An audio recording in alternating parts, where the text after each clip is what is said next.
I'm going to take a little time and just look at Google search results and just try to explain the diversity of results that you see in a typical query, just to get some vocabulary straight. So search is way harder than it used to be, way more complicated. And of course, I can't really go into a lot of details about how any of it works. But I just want to show a web page and identify some of the different kinds of results that we're seeing here. So this is a user's query. Someone was searching for scissors. Some of the results you get are ads. So these are paid content that people put up there and say, if someone searches for scissors, show this. And we also get web search results. A lot of times, I don't know what the percent, but one of the most popular websites on the web is Wikipedia. So we often get Wikipedia results here, but in general, this just comes from the web in the traditional way, which I'll describe in a minute at a very high level. This thing we call a knowledge panel, this shows you what Google's knowledge graph knows about scissors, including typically a photo and a description that comes from Wikipedia, and some related searches.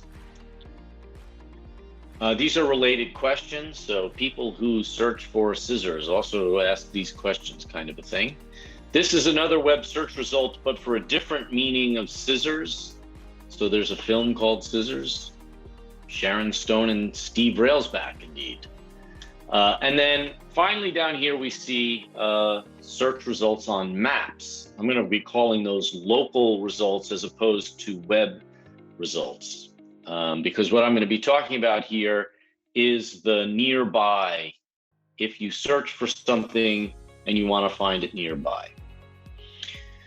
So how does web search work? Again, this is like a 25-year-old version of it. I'm assuming most people have some general idea of how search works, so I'm not going to go into too much detail here, but we crawl the web, we look at every web page, we get the keywords on that web page.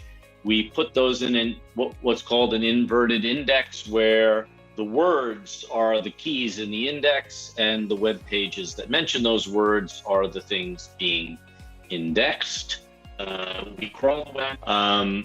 But of course, nowadays we do this for images, we do this for videos, we do this for audio, we do this for many different kinds of media, we do it for maps. And how we actually get keyword matches for an image is part of the magic of AI that's been very successful in the past couple of years. About 10 years ago, Google bought Freebase, a company called MetaWeb, that gave us a knowledge graph, which has been actively and extensively maintained in the past decade.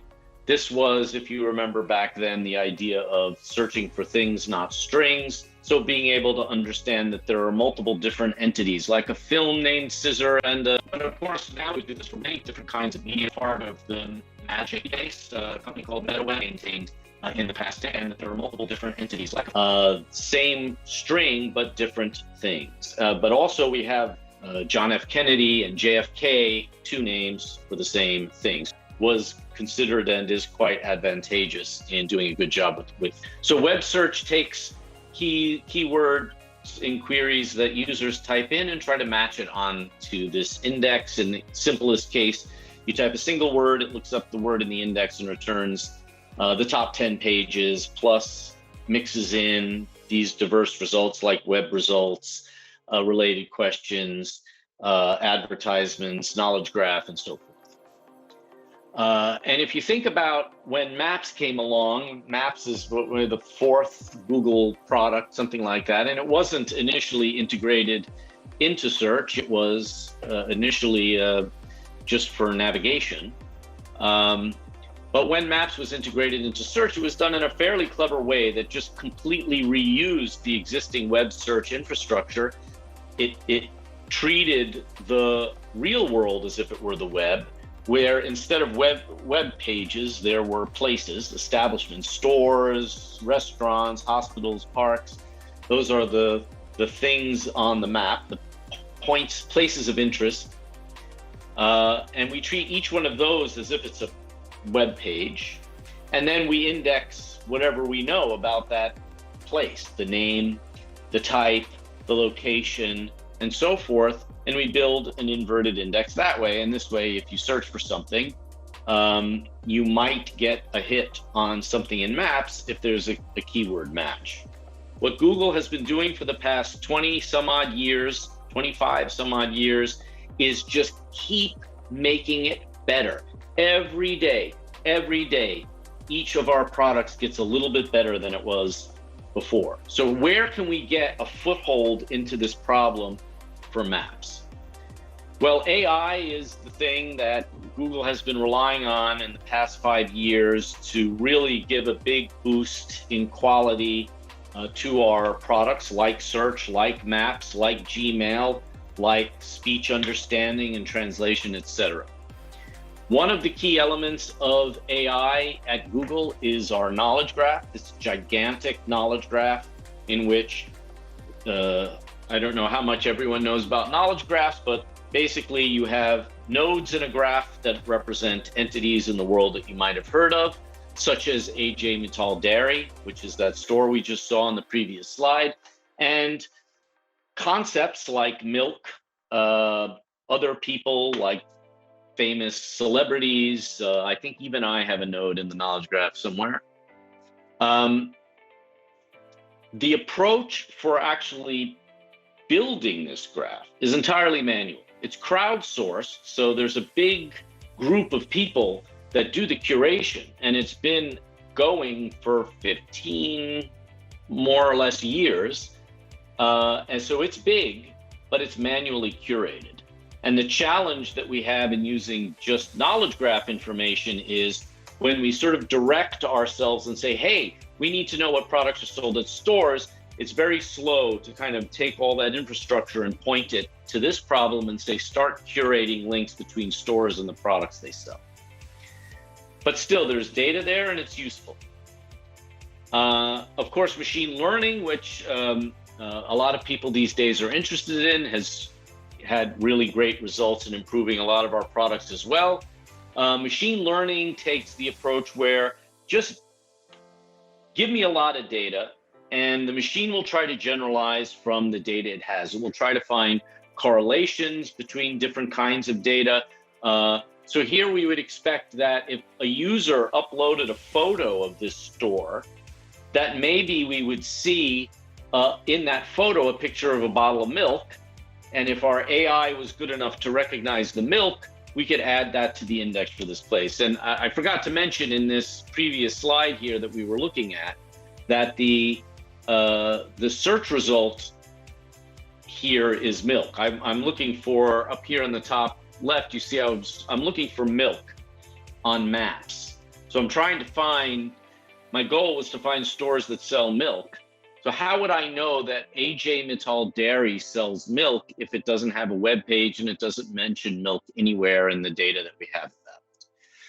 So in the AI sense, we could use photos as sort of our sensory apparatus, users who go into stores and take pictures. I don't know why people do this, but they do in huge numbers.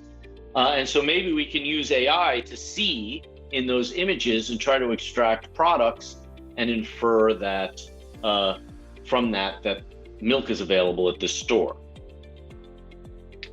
So there's a problem with this as well. There's bias in the data. First of all, we have so much more data for American store chains because they can afford, they have big IT staffs, they have very well done web pages. A lot of them have online ordering, so their full catalog is available online.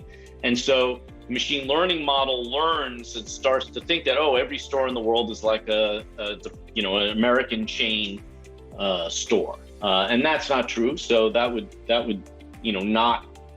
give search results that aren't very good. So that's not enough. It definitely scales better than the knowledge graph approach, but there's some interesting problems with using, for example, user uploaded images. If a user, which is very common, takes a picture of the outside of the store and uploads it to the store page, our fantastic image processing AI will see trees, cars, windows. which are products, of course, that you could buy, but it's likely the picture isn't showing them inside the store for sale, but rather just things that happen to be outside on the sidewalk. So we don't want to suddenly think that AJ Mittal Dairy sells, mopeds just because there's a picture of the outside of the store that has a moped in it. So here we have what a knowledge graph might look like if we drew it, where we have the arrows are the links between subcategories and the more general categories, and the darker, heavier links are the, usually sells, and the red heavy link is usually does not sell. So music stores don't sell dairy. Music stores sell violins. Supermarkets sell greeting cards. Dairy is hemp milk is a kind of dairy.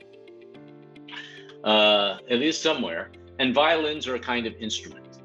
So we took all of these different sources of data that I described. So I described 4 different mechanisms for acquiring data, and then I went into a lot of detail about how we would acquire the common sense data from knowledge workers that help us maintain our knowledge graph. I described a little bit more detail how we get instance level data from our users, and we also have all the data that is on the web. We have user reviews and user uploaded photos. So we also use all that information. When we combine the common sense knowledge with this specific store level knowledge, it grows over time as well. And it takes about 18 months for the machine learning plus user generated content to reach the quality of the common sense plus the crowd together. So what this is telling us is that, of course, the final system uses everything. What this is showing us is that acquiring this common sense knowledge right at the beginning is a great way to get a system rolling, get it up to a certain level of capability before long-term data acquisition finishes.